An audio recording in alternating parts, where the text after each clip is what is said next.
Hi, folks. You are watching and listening to a special edition of Sipping Off the Cuff on Tequila Aficionado Media. They're all special for us. I'm Mike Morales Yes, here sir.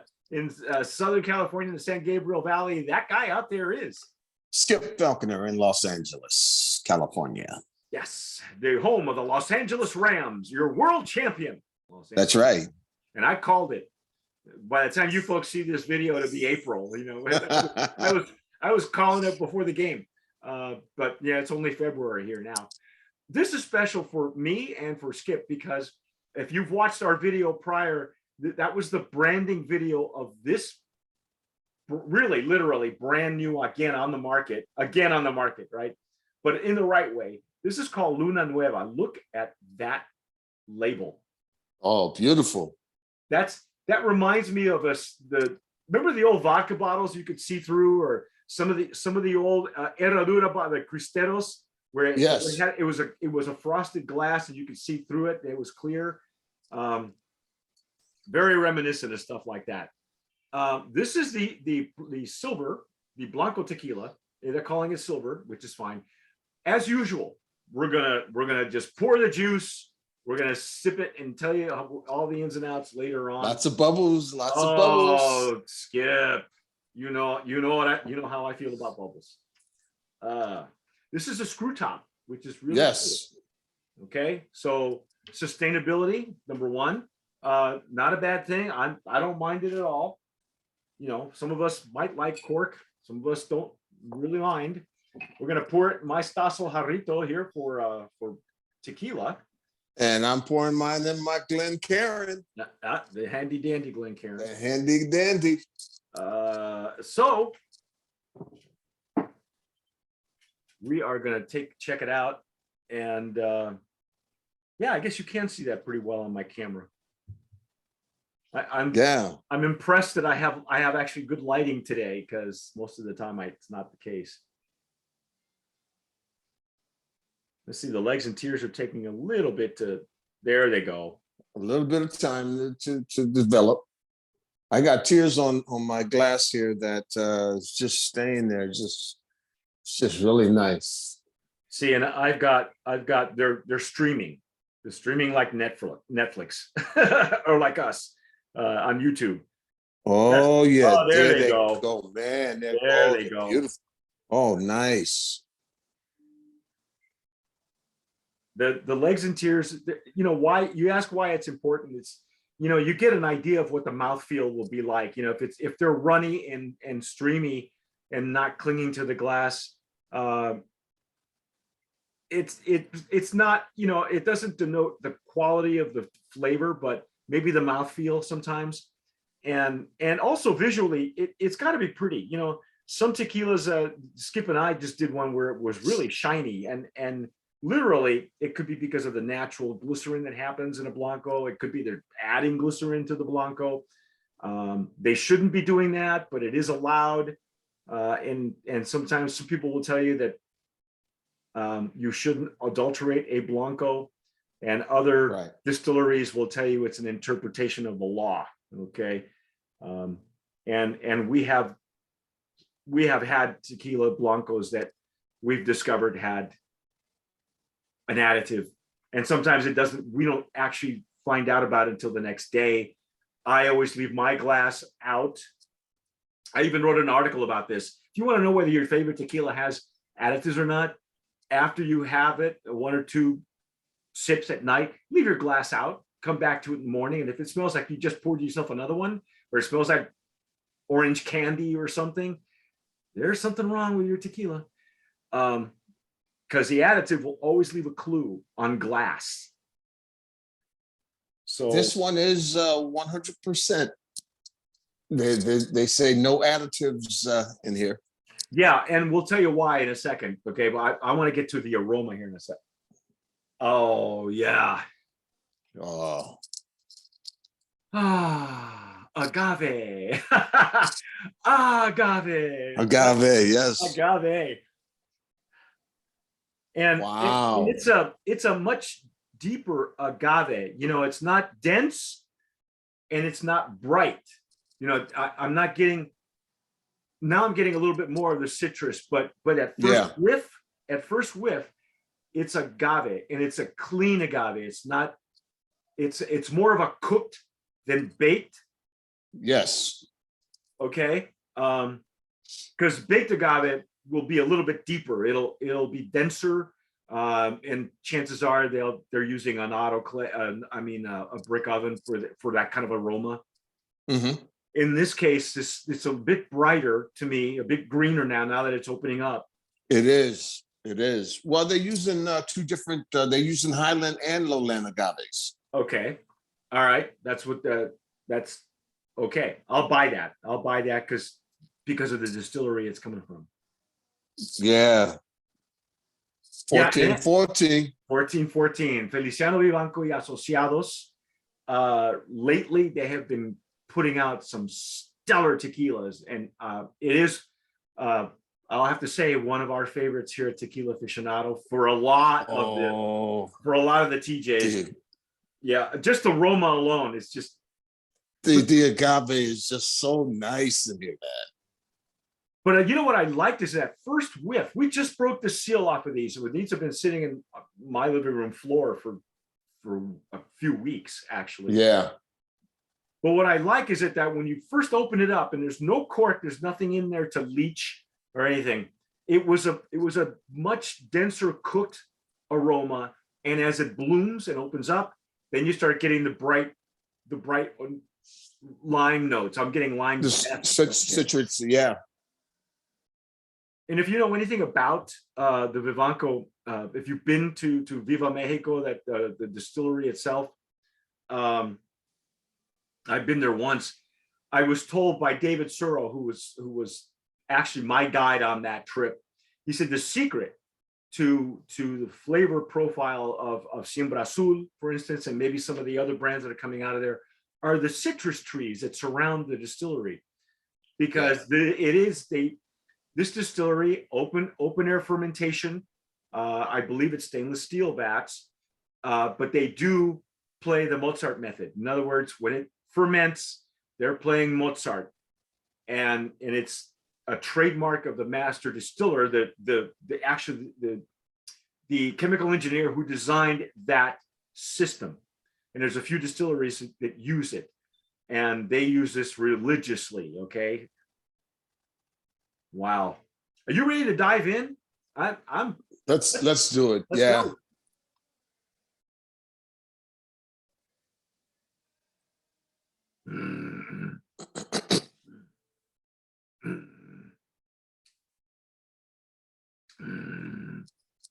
Wow. Oh, that mouthfeel almost came out of my mouth. That's wow. That had way more character on the palate than I was expecting. What about you? What did you get? A lot of pepper. I get some sweetness. I get the agave. Right.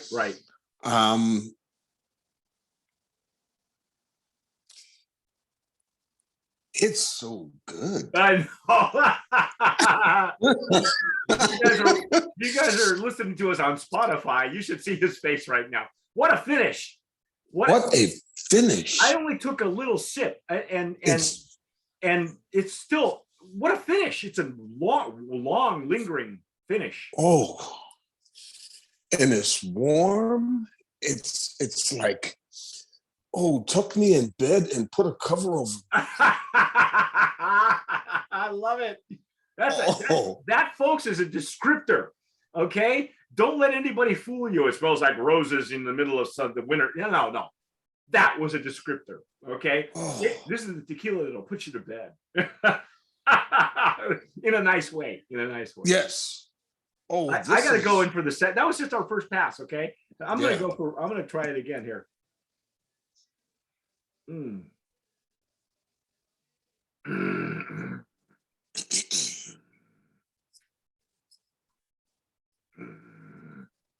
Oh my God.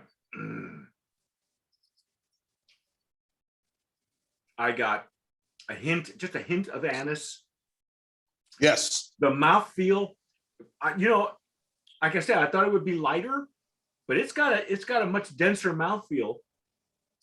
Even than the Lights and Tears led me to believe. It's sweet on the intake. That pepper explosion, great lip and gum numbness, if you can hold on Yes. to it. Oh my goodness. And that finish. Okay. And of course, this is my $64,000 question to you, Skip. Would you put it in a margarita? No. I'm just in love with just the way it is. Yeah, me too. I mean, not I that mean, it would be good in a margarita. yeah, it would make, but you gotta, that's gotta be a handmade margarita. No, no premix. Okay. You're gonna have to squeeze the limes and make it yourself and Yeah. put the orange or liqueur, however you guys make your margaritas. I haven't had a margarita in years. Unless somebody makes it for me. Okay. This is beautiful. I mean, yeah. So the information they gave us, along with the branding information, they sent us the flavor notes, okay, of each expression. So let's see if they're telling us the same thing that we're detecting. Okay. This is the Blanco note. Okay. So tropical fruit, spearmint, lemongrass, like the lemongrass, right. And fresh herbs. They use a roller mill. Okay. They are using brick ovens. That explains the density that I noticed on the mouthfeel and that first aroma. I said that they're either going to use a brick oven, but then when you said it was a combination of lowlands and highlands agave, that could also lend to the brightness that once it opened up.